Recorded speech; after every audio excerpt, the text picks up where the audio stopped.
Hello friends, आज हमारा भारत की पर्वत श्रेणियों का ये दूसरा पार्ट है। इससे पहले हमने जो हमारी पश्चिमी साइड की जितनी भी पर्वत श्रेणियां थी, उत्तर में जो पर्वत श्रेणियां थी वो हमने सभी देख ली हैं।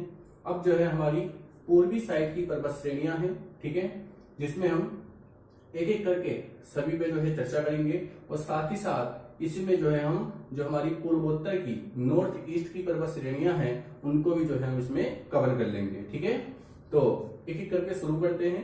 ठीक है, सबसे पहले हमारी तमिलनाडु में कौन कौन सी पर्वत श्रेणियां हैं, तो आपको याद रखने हैं इनके सबके नाम, क्योंकि क्वेश्चन बन सकता है कि कौन सी स्थित नहीं है। ठीक है, तो याद रखना, सबसे पहले तो अगस्त्यमलाई, वर्षुनाथ, ठीक है, ये इनकी मैंने पोजीशन दिखाई है, एरो देके आगे इनका नाम लिख दिया है। ठीक है, कोशिश की गई है कि आपको समझ में आ जाए, इसलिए जो है थोड़ा बड़ा बड़ा और साफ साफ लिखने की कोशिश की गई है। तो अगस्त्यमलाई, वर्षुनाथ, सिरुमलाई, पंचमलाई, सेबराय, जावेदी और मेलागिरी। ठीक है, ये जो हमारी 7 पर्वत श्रेणियां हैं, याद रखना जो 7 पर्वत श्रेणियां हैं वो तमिलनाडु में स्थित हैं। ठीक है, कौन कौन सी हैं? अगस्त्यमलाई, सिरुमलाई, वर्षुनाथ, पंचमलाई, सेबराय, जावेदी और मेलागिरी। ठीक है, इनको जो है इनका सीक्वेंस आपको याद रखना है, कौन कौन सी तमिलनाडु में स्थित है इसको याद रखना है आपको। ठीक है, इसमें मैंने बताया आपको कि जो अगस्त्यमलाई है उसको जैव मंडल रिजर्व घोषित किया गया है। ठीक है, तो पूछ सकता है कौन सी पर्वत श्रेणी को, तमिलनाडु की कौन सी पर्वत श्रेणी को जैव मंडल रिजर्व डिक्लेयर किया है, तो उसका नाम है अगस्त्यमलाई। ठीक है, इसके बाद दूसरी हमारी है वर्षुनाथ, इसके बाद तीसरी है हमारी सिरुमलाई। सिरुमलाई को ही हम कलराई पहाड़ी के नाम से भी जानते हैं। ठीक है, तो एक क्वेश्चन हमारा ये भी बनता है कि किस पहाड़ी को हम कलराई पहाड़ी के नाम से जानते हैं, तो उसका आंसर है सिरुमलाई। ठीक है, और इसकी खासियत ये है कि ये सदाहरित वनों से ढकी है, एवरग्रीन फॉरेस्ट से कवर्ड है। ठीक है, इसके बाद है हमारी पंचमलाई, उसके बाद जो हमारी फिफ्थ है वो है सेबराय। ठीक है, सेबराय के बारे में मैंने आपको यहाँ पे लिख दिया है कि ये लिग्नाइट कोयले के उत्पादन के लिए फेमस है। ठीक है, तो याद रखना सेबराय पहाड़ियां लिग्नाइट कोयले के उत्पादन के लिए फेमस है। अगर कोई चीज समझ में ना आए, कोई चीज जो यहाँ पे लिखी है आपको दिक्कत हो रही है, तो आप मुझे बता देना, मैं उसको जो है सही करके फिर से जो आपको बता दूंगा। उसके बाद भी मैं आपको बोल ही रहा हूं तो आप जो है उससे भी जो है कुछ क्लियर कर सकते हो। इसके बाद है हमारी जावादी। जावादी जो है ये लौह अयस्क के उत्पादन के लिए फेमस है और तमिलनाडु में स्थित है। और जो हमारी लास्ट तमिलनाडु की वो है मेलागिरी। ठीक है, तो मेलागिरी के बारे में आपको याद रखना है, इन पहाड़ी के उत्तर में, इस पहाड़ी के उत्तर में बेंगलोर स्थित है।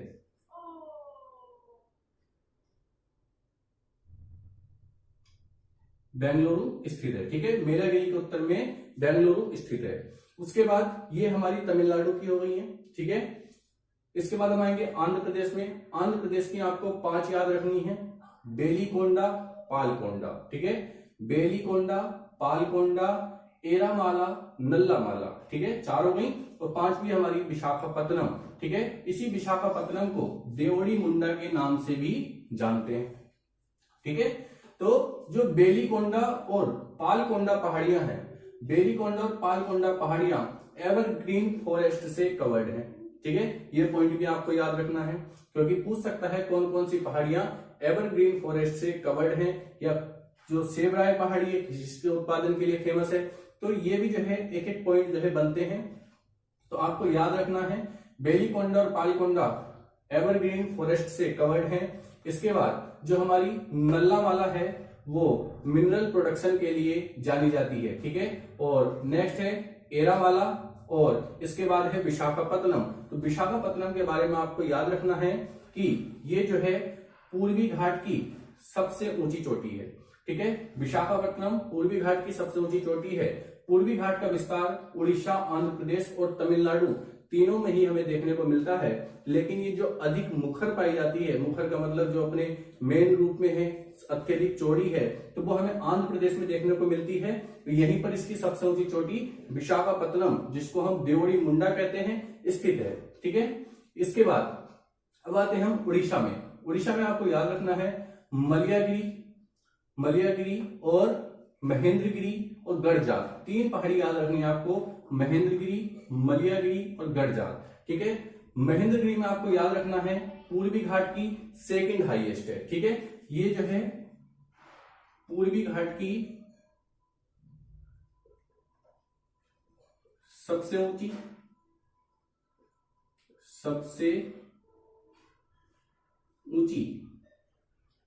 चोटी है। ठीक है, और जो महेंद्रगिरी है ये सेकंड हाईएस्ट है। इसके बाद बात करें मलियागिरी, तो मलियागिरी जो है लौह अयस्क और बॉक्साइट उत्पादन के लिए फेमस है। ठीक है, लौह अयस्क और बॉक्साइट उत्पादन के लिए जानी जाती है कौन सी, मलियागिरी। इसके बाद आते हैं हम गरजात हिल्स, ये भी जो है कहां पे स्थित है, उड़ीसा में। अब रामगढ़ जो है छत्तीसगढ़ में स्थित पर्वत श्रेणी है। ठीक है, रामगढ़ छत्तीसगढ़ में स्थित पर्वत श्रेणी है।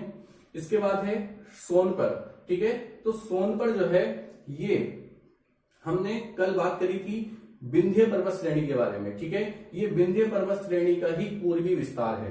ठीक है, कौन सी, सोनपर पहाड़ी विंध्य पर्वत श्रेणी का ही पूर्वी विस्तार मानी जाती है। ठीक है, रामगढ़ में आप याद रखना कि यहाँ पे अर्ध मानसूनी वन पाए जाते हैं। ठीक है, जैसे तेंदुपत्ता वगैरह जो है यहाँ पे बहुत अधिक हमें मिलते हैं। उसके बाद एक पॉइंट यहाँ पे भी याद रखना, जो एरामाला और नल्लामाला है इन दोनों के बीच में घाटी पाई जाती है जिसको हम नांदयाल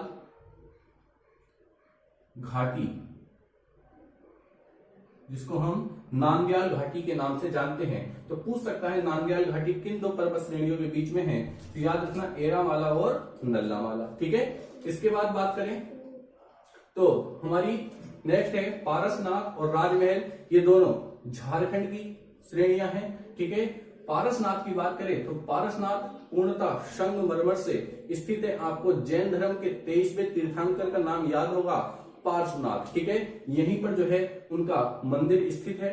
ठीक है, उन्हीं के नाम पे इनको पारसनाथ की पहाड़ी कहते हैं और ये पूरी तरीके से संगमरमर से निर्मित पहाड़ियां हैं। ठीक है, झारखंड में स्थित है। उसके बाद राजमहल पहाड़ी की बात करें तो ये जो है कोयला उत्पादन के लिए जानी जाती हैं। ठीक है, तो इस तरीके से जो हमारी पूर्वी घाट की पहाड़ियां हैं वो हमने एक एक जो है उन पे बात कर ली है। आप जो है साथ साथ ये पॉइंट जो है नोट करते चले, नोट्स बनाए और मैपिंग जरूर करते रहें। ठीक है, इसके बाद हम बात करते हैं हमारी पूर्वोत्तर की पहाड़ियों की। तो इसमें आपको पता है कि ये वाला जो जगह है किसकी है, यहाँ पे मेघालय स्थित है। ठीक है, मेघालय स्थित है और मेघालय में 3 पहाड़ियां पाई जाती हैं, गारो, खासी और जैंतिया।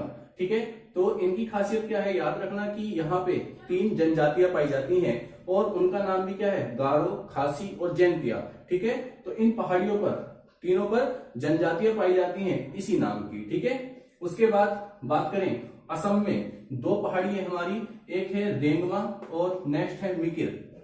2 पहाड़ी है असम में, रेंगमा और मिकिर, और ये दोनों पहाड़ी चाय के उत्पादन के लिए फेमस है। ठीक है, टी प्रोडक्शन के लिए कौन कौन सी पहाड़ी फेमस है, तो याद रखना असम में पाई जाने वाली रेंगमा और मिकिर। ठीक है, इसके बाद अरुणाचल प्रदेश की बात करें तो अरुणाचल प्रदेश में दाखला, मिरी, अबोर, मिसमी और पटकाई बूम। ठीक है, ये जो है 5 पहाड़ियां जो है आपको अरुणाचल प्रदेश में देखने को मिलती हैं, दाखला, मिरी, अबोर, मिसमी और पटकाई बूम।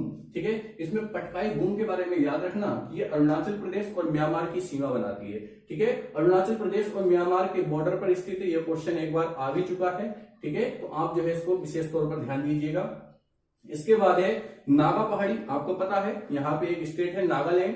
ठीक है, तो वहीं पे जो पाई जाती है उनको कहते हैं नागा पहाड़ी, और ये जो है 2 पार्ट में डिवाइड हो जाती है।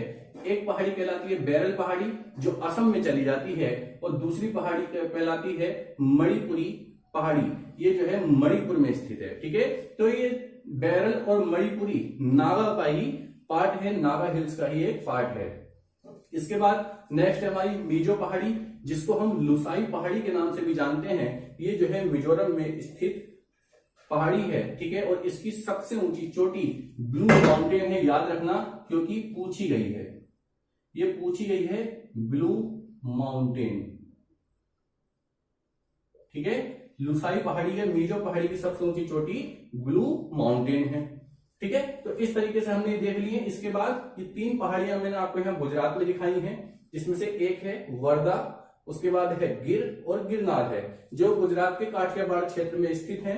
ठीक है, और गिर और गिरनार पहाड़ियां बब्बर शेर के लिए फेमस है, यहाँ पर बब्बर शेर पाया जाता है। ठीक है, तो इस तरीके से हमारी जितनी भी पहाड़ियां हैं, कल हमने अपनी पश्चिमी साइड की पूरी कर ली थी, आज हमारी पूर्वी साइड और नॉर्थ ईस्ट की पूरी हो चुकी हैं।